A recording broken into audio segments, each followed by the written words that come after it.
iċ-ċellel mhux l-istess, l-eluq wieħed.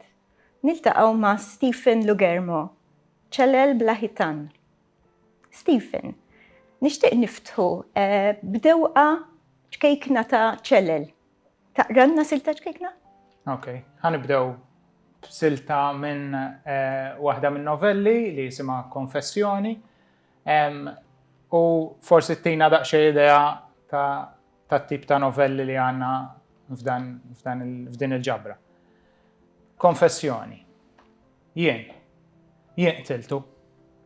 3 kelmiet, xejn iżjed.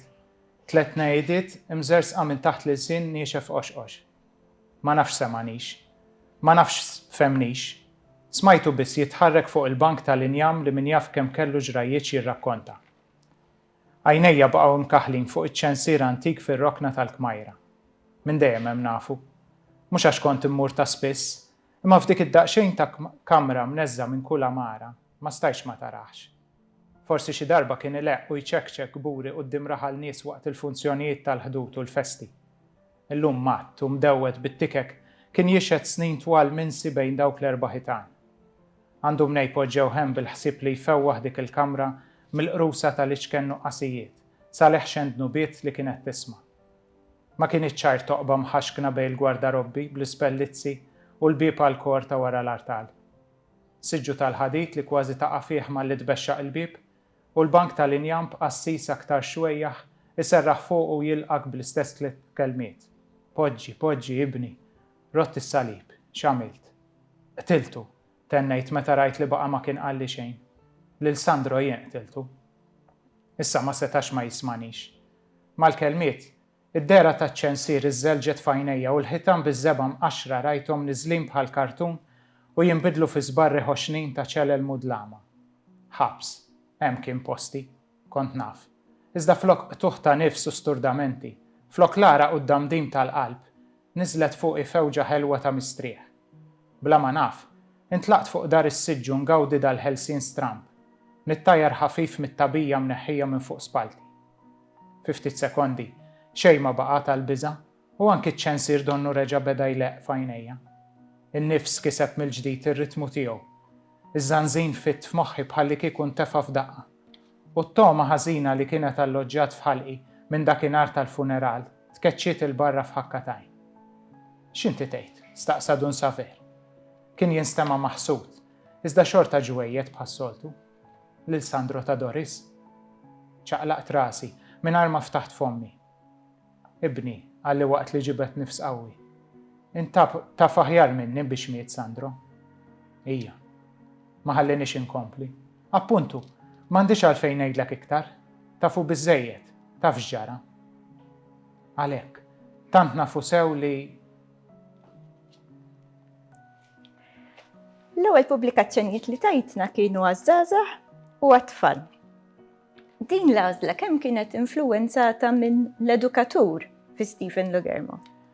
Naħseb li diffiċli li taqtal dak li jkun awtur ikun xikun mill-ħajja privata tiegħu fis-sens li l-awtur għandu l-esperjenzi tiegħu u l-esperjenzi tiegħu jinfluwenzawna f'kollox, jiġifieri kemm awtur, kemm kwalunkwe tip ta' attività oħra, jiġifieri inħoss li diffiċli li tkun oġġettiv xi ħaġa fil-kitbiet. Allura l-esperjenzi influenzawk u f'dal każ il-fatt li jien edukatur u li nagħllem fi skola sekondarja ġifieri ma' adolescenti ta' dik l-età, naħseb li tinfluenzani u influenzatni anke forsi iktar fl-ewwel kitbiet tiegħi. Bil-fors li dak li tkun qed tesperjenza jidher mbagħad anke fit-temi li tikteb. Fosthom ġifieri f'dak is-sens ħafna drabi inti tkun qed tgħix magħhom daw iż-żgħażagħ daw l-adolescenti minnhom tieħu l-esperjenzi li qed jgħixu, il-problemi, id-diffikultajiet, id-dbatijiet, l-affarijiet li forsi imbidlu matul iż-żmien meta nħarsu lej kif konna aħna adolescenti u kif huma. U allura jisek mingħajr ma trid bil-fors li tersaq forsi għal dik it-tip ta' kitba għall-adolescenti fil-każ tiegħi fil-bidu. Xi ħaġa oħra li kienet resqitni wkoll għall-kitba tfal u għażagħżagħ kienet in-nuqqas li ġieli ħassejt pereżempju speċjalment fejn kien hemm il-kotba l-adolescenti. Minn dejjem rajt dak it-tip ta' vojt li b'xorti tajba dal-aħħar snin anka blajnuna naf ta' konkorsi tal-Kunsill Nazzjonali u ta' pubblikaturi li jagħtu semhom li ftit beda jintela, imma dak il-vojt tal-adolescenti dejjem kien xi ħaġa li ħassejtu anke jien stess meta ġieli kont fil-klassi pereżempju l-istudenti għandhom ċans jaqraw u ninnota pereżempju li anke min iħobb jaqra bl-Ingliż u speċi ġieli nsaqsihom għaliex mhux qed taqra bil-Malti jew hekk. Sera ma nsibux naqraw, ma nsibux.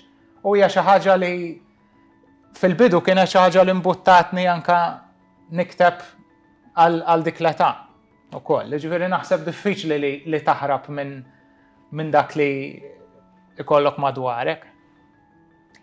X'inhuma l-opportunitajiet u l-isfidi u s-sodisfazzjonijiet li ssib meta tikteb għal etajiet diversi?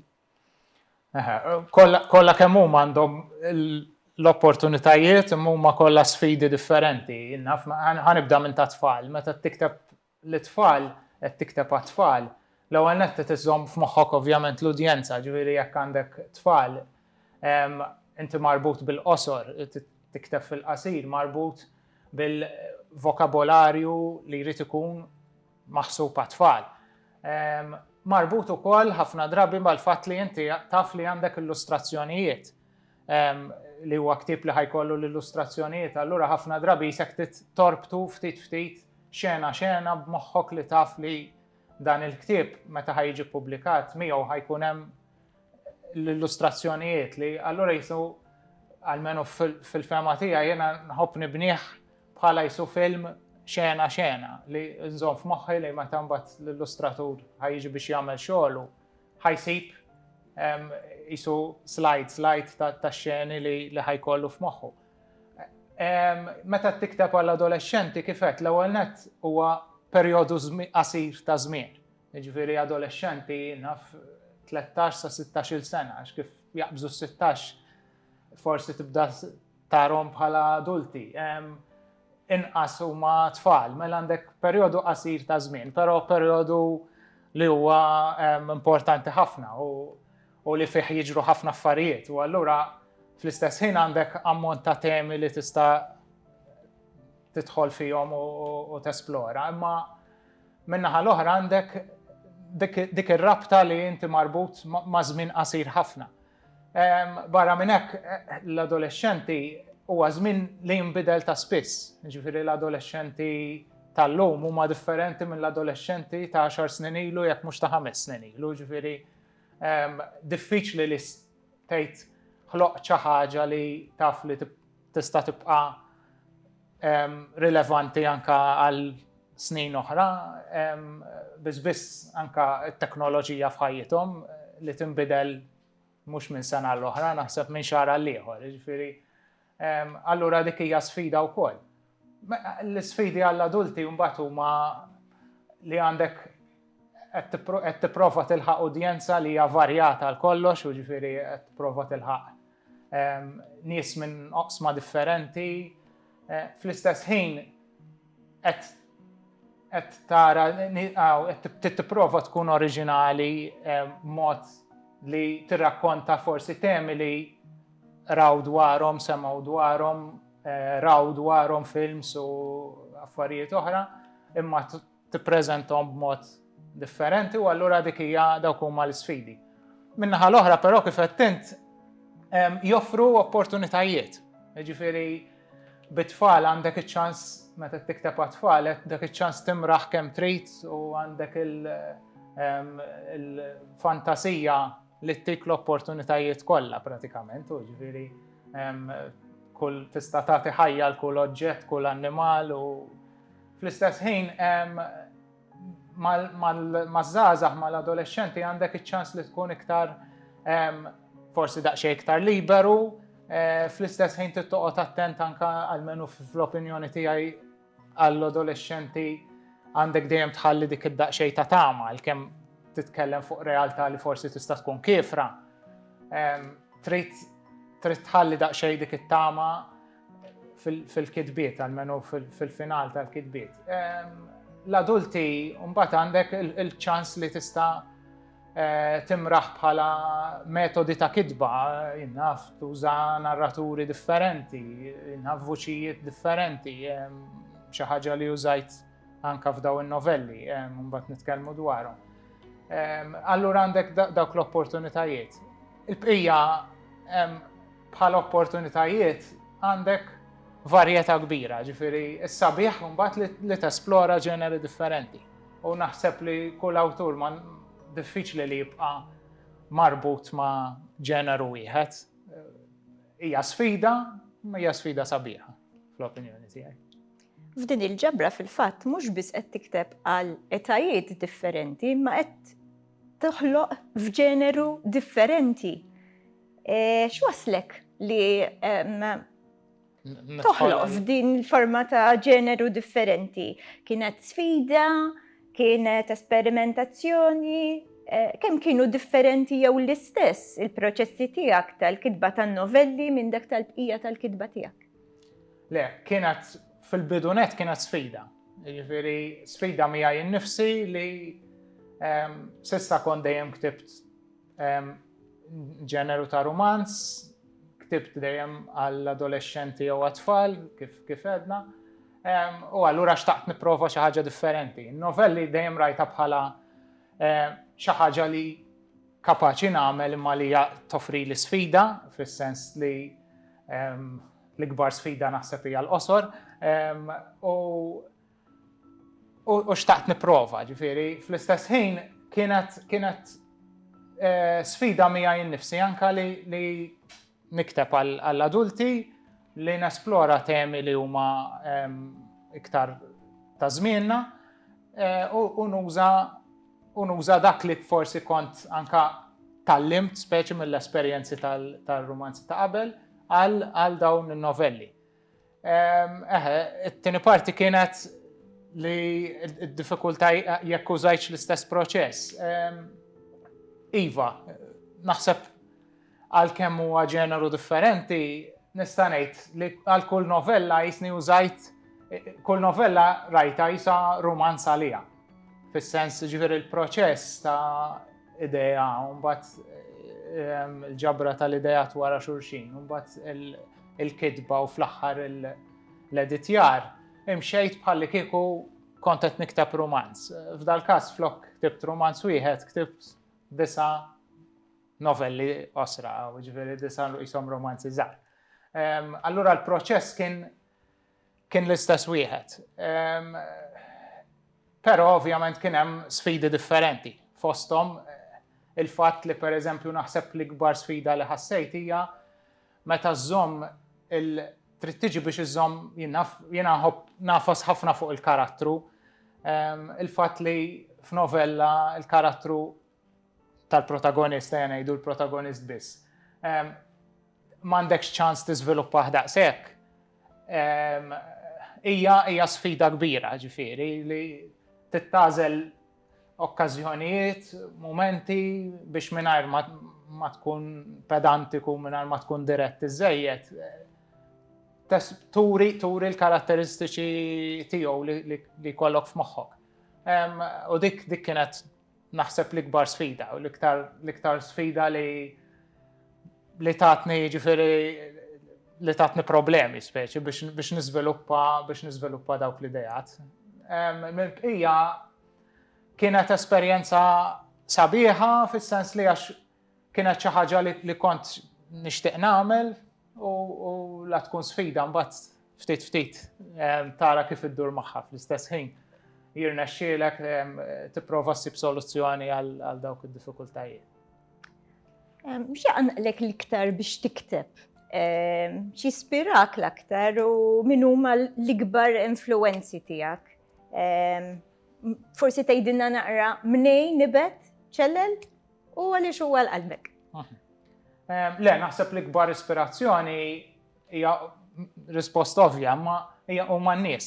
Fis-sens li dak kollu li jiġri madwarek, jinnaf l-idejat pereżempju dwar marbuta ma' ċelel blaħitan huma kollha esperjenzi jew tiegħi personali jew ta' nies li naf jew ta' affarijiet li rajt jew rajt dwarhom huma kollha temi kontemporanji li mbagħad ftit aġint f'daw ir-rakkonti ġifieri b'modi differenti. X'ispirani kif qed ġifieri in-nies fl-istess ħin l-eluq li huwa hija t-tema forsi prinċipali ta' daw in-novelli. L-eluq li ħafna drabi ikonna aħna l-bnedmin f'din id-dinja tal-lum, hija dinja fejn forsi ħin kollu nisimgħu bil-libertà, l-libertà tal-espressjoni, kulħadd qisu qed jgħix f'libertà assoluta meta fil-fatt ħafna minna aħna mxekklin, ġifieri b'ħafna affarijiet u b'ħafna sitwazzjonijiet li jinqalgħu ġifieri. U allura xtaqt nuri din l-esperjenza, ġifieri minn hemm nibtet l-idea, fl-istess ħin xtaqt li bħala ġabra ta' novelli kollha jkollhom tema waħda li torbothom flimkien. Allura xtaqt insib xi ħaġa li torbot ma' din it-tema ta' eluq. U l-idea kienet li kull novella ikollha almenu f'parti minnha ambjent ta' eluq. Allura f'daw in-novelli jinnaf novella ambjentata f'karozza, fl-eluq ta' karozza, novella ambjentata f'kabina ta' dajsa, novella ambjentata ġo sawna, huma kollha postijiet ta' eluq li juruk li speċi dik is-sens ta' li saket tifga li ħafna drabi nħossu f'ħajjitna f'sitwazzjonijiet differenti ta' ħajjitna. U allura dik kienet xi ħaġa li mbuttatni biex nibda. Fl-istess ħin ġbart it-temi arbat kull tema ma daw il-postijiet li allura l-eluq tal-post isir qisu l-eluq tar-ruħ, il-klaustrofobija speċi li ngħixu fiha kultant f'dawn is-sitwazzjonijiet. U qisu hemm dik ir-rabta bejn il-post u l-ħsus tal-protagonisti f'dan is-sens. Kemm huwa spontanju jew iddixxiplinat jew strutturat, programmat il-proċess fil-kitba tiegħek? Naħseb fil-każ tiegħi huwa strutturat ħafna, ġifieri ngħid il-verità ngħid għal min huwa spontanju, ġifieri f'dak is-sens jiena diffiċilment inkun spontanju fil-kitba, ġifieri il-proċess huwa twil. ħafna drabi anka ġieli tisma' pereżempju li l-kittieb l-awtur ikun ispirat. All right, tassew vera l-ispirazzjoni tgħin, imma naħseb li l-ispirazzjoni hija biss il-mument meta tal-bidu tal-idea. Imbagħad wara dak il-mument jiġi x-xogħol, id-dixxilpina, l-istruttura, l-għażla ta' kull kelma, dak huwa kollu mbagħad id-dixxilpina, ġifieri li trid taħdem fuq u terġa' taħdem u tagħżel il-frażijiet u s-sentenzi u l-kliem li tassew tkun tixtieq. U allura hemmhekk f'dak is-sens jiena strutturat ħafna, fis-sens li wara li jkolli l-idea nipprova nibni ftit taqsimiet, pereżempju jekk hu romanz kapitlu x'xeni li għandi f'moħħi u nippjanah paragrafi żgħar li jkunu qisu l-idea tal-kapitlu u nibqa' sejjer sakemm inlesti ir-romanz kollu, ġifieri qabel nikteb l-ewwel kelma tar-romanz inkun naf kif ħajjispiċċa. Kienet propju l-mistoqsija li kont semmur għaliha. Ikun hemm min jgħid kittieba li l-karattru qisu jieħu l-ħajja isir bniedem illi jmexxi l-istorja u tispiċċa l-istorja ħafna drabi b'mod li forsi qas kien joħolmu l-kittieb.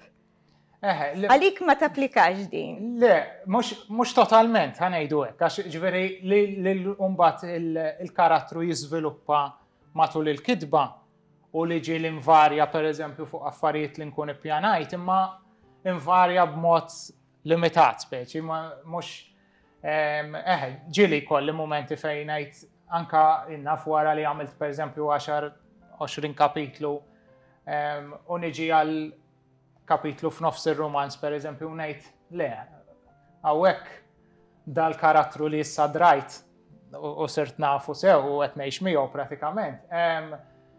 Kieku ma jaġixxix hekk, mela dik le, nibdilha f'dak il-każ, però mhux ħanibda rari nasal biex nibdel pereżempju t-tmiem ġenerali, iktar hija aktar il-karattru li forsi kif qed ngħid kieku ma jaġixxix b'dal mod, kieku hawnhekk le, dil-ħaġa ma kienx jagħmilha.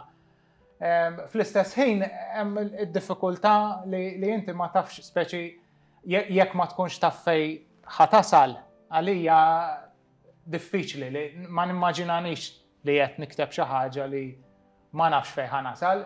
Naf li hawn awturi u ġieli tkellimt magħhom li jibdew b'dal mod li ħallu kif qed inti l-karattru jmexxi. Fil-każ tiegħi s'issa qatt ma kien hekk, ma nafx il-qudiem. Tħobb tesperimenta u tbiddel. Le, ġifieri. Għadna nistgħu nesperjenzawa. Eżatt. F'dan ukoll ovvjament kien hemm il-fatt li l-editjar ħafna f'dak is-sens li meta mbagħad anke x-xogħol tiegħek qed titkellem u jiġi editjat u titkellem ma' xi ħadd ieħor li jtik il-feedback. L-editing huwa proċess li jieħu ħafna żmien li huwa jgħid, però fl-istess ħin huwa xi ħaġa li kemm bħala awtur titgħallem minnu, ġifieri il-fatt li qed tesperjenza u tieħu feedback m'għand xi ħadd ta' esperjenza. Fl-istess ħin xi ħadd li qed jarah minn perspettiva differenti għal kollox tiegħek u qed itik idejat oħra. Dak kien ġifieri f'dal każ kien ta' għajnuna kbira għalija u nħoss li fl-aħħar ix-xogħol ħareġ ħafna ħjar. Ġifieri jiena normalment jien nagħmel l-editing waqt li qed nikteb. Ġifieri ħafna drabi jekk meta nkun ħanagħmel ħin ħanikteb l-ewwel ħaġa naqra dak li nkun ktibt il-ġurnata ta' qabel jew l-aħħar li ktibt. U neditja dak li nkun għamilt il-ġurnata ta' qabel. Ġieli fil-fatt ma nikteb xejn ħlif neditja tal-ġurnata ta' qabel. Jew nerġa' nħassar kollox. Imma dak ikun l-editjar normali, allura ħafna drabi fl-aħħar meta nerġa' naqra x-xogħol kollu inbiddel xi affarijiet imma ma jkunx editjar komplut. F'dal każ il-fatt li mbagħad sar editing anka minn persuna professjonali u stajna ndiskutu b'dal mod. Seta' jgħin anka li nerġa' nara anka wara ċertu żmien u allura seta' itini anka perspettiva differenti anka l-fatt li inti tkun rajtu wara ammont ta' żmien, wara ftit xhur li tkun lestejthom. Uħud minn novelli kienu għaddew snin minn mindu kont ktibthom l-ewwel darba, ġifieri allura tarhom anke minn perspettiva differenti wkoll. U dak jgħin ukoll, ġifieri aħna ninbidlu ma' żmien u x-xogħlijiet tagħna wkoll narawhom jinbidlu. X'nistennew differenti għalli ġej? Hemm xi pjanijiet speċifiċi, forsi anki mibdija li tixtieq taqsam magħna? L-isfidi li jmissu, ġifieri bħala xi ħaġa li sfida oħra li kont għamilt kienet anke meta flimkien ma' Diane Farrugia kont pubblikajt ktieb għat-tfal ix-xewqa ta' Luke li kien l-ewwel darba li ktibt ma' xi ħadd ieħor u hija esperjenza wkoll li hija enriching ħafna fis-sens li barra li għandek idejat differenti, anka l-fatt li qed dejjem qed toħloq perspettiva differenti u qed tara l-affarijiet b'mod flimkien u hija xi ħaġa li qed naħdmu fuq xi ħaġa oħra li kważi lestejna fuq ktieb ieħor għat-tfal li nittama li jkun fis-suq fil-xhur li ġejjin jew fis-snin li ġejjin. U mbagħad għaddej il-pandemija li barra li ġabitilna l-eluq li nsemmi hawnhekk fil-ċelel Blaħitan li ma ġew qabel. Di fil-fatt kurjuża ħafna għaliex kif rajt l-isem, naturalment mal-ewwel assoċjajtu u assumejt li dana kien ispirat xi ftit jew mill-pandemija minn dażmin li qegħdin ngħixu. Eżatt. Però le ma kienx hekk. Ma kienx. L-eluq ħassejtu qabel jiena, ma mbagħad esperjenzajniha kollha kemm aħna. U forsi u iktar faċli forsi issa li nirrelataw ma' daw il-novelli fis-sens li għexna ħafna eluq f'daw l-aħħar xhur. U xi ħaġa li kont qed ngħid fis-sens waqt iż-żmien tal-pandemija bdejt proġett ġdid naqra ambizzjuż mhux ħażin darba li mhix ftit fih li huwa romanz għall-adulti b'tema daqsxejn iktar nazzjonali fis-sens li iktar marbut forsi mal-ambjent Malti ta' pajjiżna fis-sens. U hija xi ħaġa li nixtieq inkompli fuqha forsi xi darba tkun fi ktieb ukoll. Sewa. Nixtieq inqalqu forsi b'silta ċkejkna oħra minn ċelel Blaħitan. F'dal każ kif qed huma l-novelli huma kollha marbuta mal-eluq. Issa bħalma rajna fil-bidu b'dik tal-konfessinarju, hawnhekk għandna silta oħra li hija meħuda minn forsi l-itwal novella li jisimha Is-sena tagħna li hija miktuba b'mod parallel bej żewġ isu żewġ stejjer li mbagħad jiltaqgħu flimkien, żewġ rakkonti dwar żewġ karattri li t-tnejn jesperjenzaw dan l-eluq. Wieħed huwa anzjan, li ħankunu qed naqraw dwaru, u l-ieħor huwa żagħżugħ li qed jgħix għalkemm għandu kollox, għandu s-saħħa, għandu karriera, imma għandu dan l-eluq tar-ruħ speċi, tal-għażla anke tal-futur ta' ħajtu jħossu qisu dominat. Waqt li xwejja huwa magħluq f'kamartu minħabba mart, etc. Stenbaħ, xejn ġdid. Da żmien kien iqum mal-inqas ħoss. Nesa meta l-aħħar li raqat lejl sħiħ bla maqam imqar darba.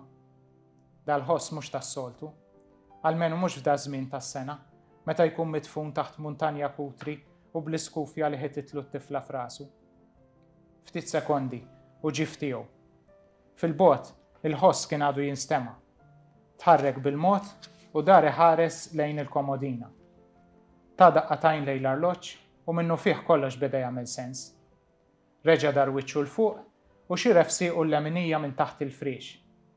Imbagħad bidu żżomm sott mat-testiera u bla ma jitfa' wisq piż fuq daru qam bil-qiegħda mit-tarf tas-solda. Kien moviment li tgħallem bl-amment u li kien jipprattika xi darbtejn tlieta kull lejl. Biżmien ipperfezzjonah biex lina kienet tibqa' rieqda.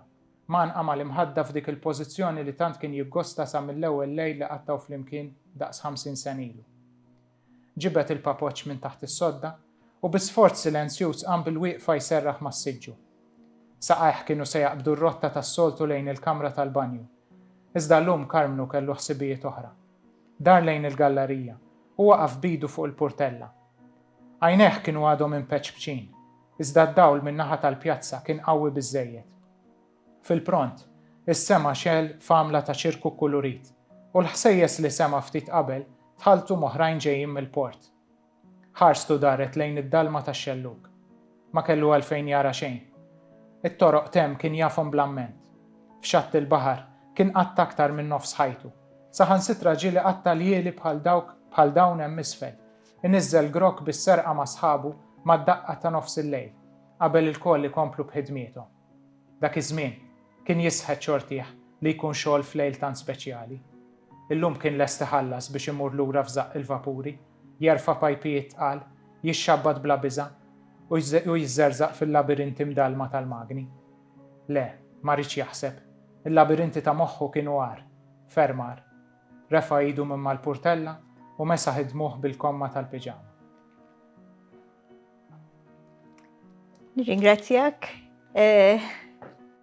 Naħseb illi tajtna dew, ftaħtinna l-aptit mhux ħażin. Nispera.